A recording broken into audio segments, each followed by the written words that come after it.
Doctor, मजदूर, किसान, आदमी, औरत, अमीर, गरीब, इस जात के, उस जात के, इस धर्म के, उस धर्म के, सब लोगों को साथ आना पड़ेगा। 130 करोड़ लोगों को मिलके अब देश की बागडोर संभालनी पड़ेगी।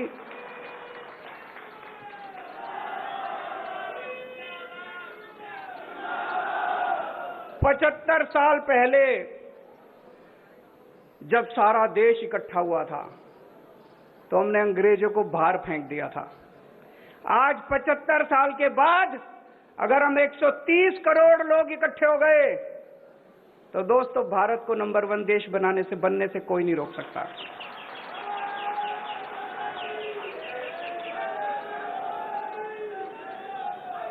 एक शर्त है, 130 करोड़ लोगों को, ये हमारा परिवार है। 130 करोड़ लोगों का हमारा परिवार है, ये एक टीम है। हम सब लोगों को मिलके एक परिवार की तरह सोचना है, 130 करोड़ लोगों के परिवार की तरह सोचना है। हमारा कोई भी बच्चा बिना अच्छी शिक्षा के नहीं रहना चाहिए। देश आगे कैसे बढ़ेगा? देश दुनिया का नंबर 1 देश कैसे बनेगा? भारत दुनिया का नंबर 1 देश कैसे बनेगा?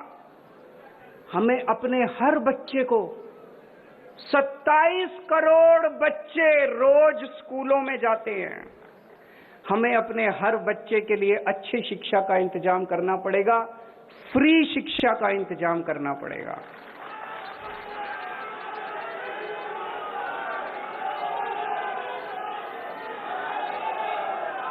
चाहे कोई कितने गरीब घर में पैदा हो, चाहे कोई कितने भी गरीब घर में पैदा हो, देश के किसी भी कोने में रहता हो, हम ये नहीं कह सकते हम पहाड़ों में स्कूल नहीं खोल सकते, हम आदिवासी इलाकों में स्कूल नहीं खोल सकते। देश के कोने कोने में स्कूल खोलने पड़ेंगे।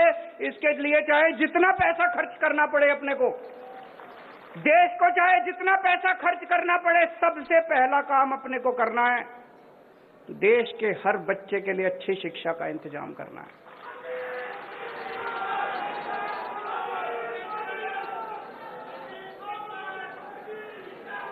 अगर हमने अपने बच्चों को अच्छी शिक्षा दे दी, बच्चों को पढ़ा दिया, एक एक बच्चा पढ़ के कोई डॉक्टर बनेगा, कोई इंजीनियर बनेगा, कोई बिजनेसमैन बनेगा, कोई कहीं कुछ करेगा, कोई कुछ करेगा। एक एक बच्चा पढ़ने के बाद एक एक परिवार को गरीब से अमीर बना देगा। और जब एक एक परिवार गरीब से अमीर बनेगा तो भारत का नाम अमीर देशों के अंदर लिखा जाएगा।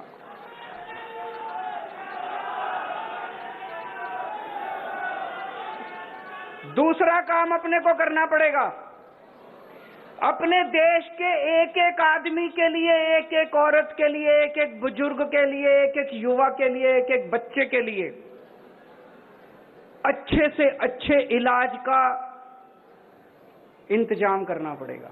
अगर बीमार हो जाए कोई, उसका अच्छे से अच्छा इलाज होना चाहिए कि नहीं होना चाहिए? अच्छे से अच्छे इलाज का इंतजाम करना पड़ेगा, फ्री में इलाज का इंतजाम करना पड़ेगा। उसकी दवा, उसका टेस्ट, उसकी इलाज, उसका ऑपरेशन, चाहे कितने भी लाख रुपए का खर्चा क्यों ना आए, चाहे कोई कितना भी गरीब क्यों ना हो, हर जिंदगी हमारे लिए इंपॉर्टेंट है, हर भारतीय हमारे लिए इंपॉर्टेंट है, भारत का हर नागरिक हमारे लिए इंपॉर्टेंट है। इसके लिए जरूरी है भारत के कोने कोने में, पूरे देश में, गांव गांव में, कोने कोने में हमें स्कूल खोलने पड़ेंगे, हमें अस्पताल खोलने पड़ेंगे, हमें मोहल्ला क्लिनिक बनाने पड़ेंगे, हमें डिस्पेंसरी खोलनी पड़ेगी, डॉक्टरों का इंतजाम करना पड़ेगा, टीचरों का इंतजाम करना पड़ेगा। लेकिन सबसे पहली 2 चीजें हैं, हमें अपने बच्चों के लिए शिक्षा का और अपने लोगों के लिए इलाज का इंतजाम करना पड़ेगा।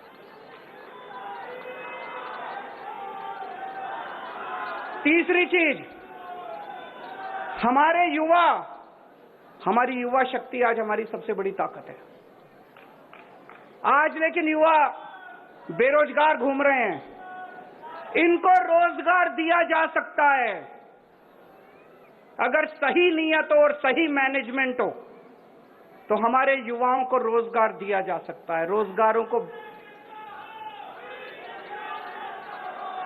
तीसरी चीज हमें करनी पड़ेगी, एक एक युवा के लिए रोजगार का इंतजाम करना पड़ेगा। एक भी युवा देश के अंदर बेरोजगार नहीं होना चाहिए।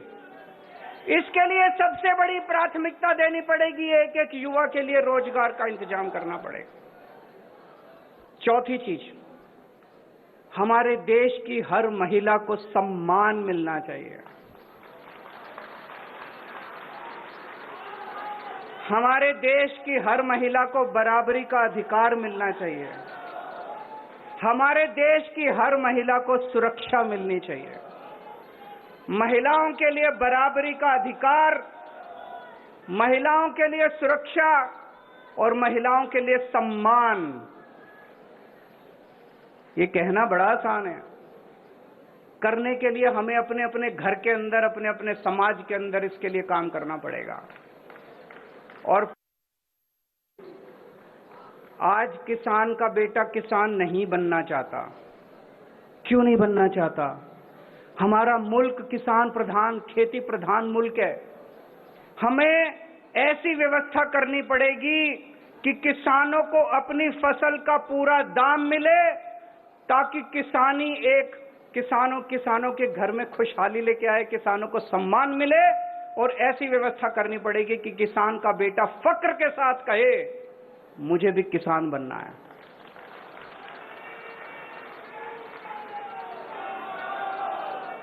हमारे देश के किसानों को उनकी फसलों का पूरा दाम, उनकी मजदूरी का पूरा दाम देना है, ताकि हर किसान का बेटा फक्र के साथ किसानी कर सके।